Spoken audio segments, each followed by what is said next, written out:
Financial টাইমসের এক প্রতিবেদনে দাবি করা হয়েছে, ইরান গোপনে চায়নার তৈরি একটি গুপ্তচর স্যাটেলাইট ব্যবহার করে মধ্যপ্রাচ্যে মার্কিন সামরিক ঘাঁটিগুলোকে নজরদারি ও লক্ষ্যবস্তু নির্ধারণে সহায়তা নিয়েছে।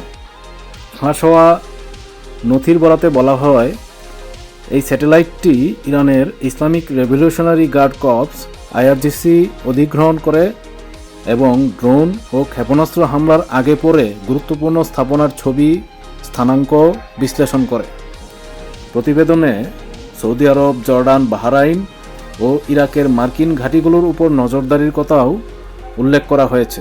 তবে রয়টার্স জানায়, বেইজিং এই অভিযোগকে ভিত্তিহীন বলে সরাসরি প্রত্যাখ্যান করেছে এবং চীনের পররাষ্ট্র মন্ত্রণালয় একে উদ্দেশ্যপ্রণোদিত অপপ্রচার বলে দাবি করেছে।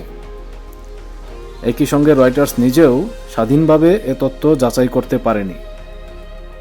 এদিকে ডোনাল্ড ট্রাম্প সতর্ক করে বলেছেন, ইরানকে সামরিক সহায়তা দিলে চীনকে বড় ধরনের সমস্যায় পড়তে হবে, যা যুক্তরাষ্ট্র চীন উত্তেজনাকে আরও বাড়িয়ে তুলতে পারে। সব মিলিয়ে মধ্যপ্রাচ্যের সাম্প্রতিক সংঘাত ঘিরে স্যাটেলাইট গোয়েন্দা সহায়তার এই অভিযোগ নতুন করে ভূরাজনৈতিক উত্তেজনা ও সন্দেহকে উস্কে দিয়েছে। অতি সম্প্রতি পারস্য উপসাগরের হরমুজ প্রণালীর উপর একটি গোয়েন্দা মিশন চলাকালে অত্যাধুনিক একটি মার্কিন গোয়েন্দা ড্রোন ভূপাতিত হয়েছে বলে সংবাদ মাধ্যমে জানানো হয়েছে।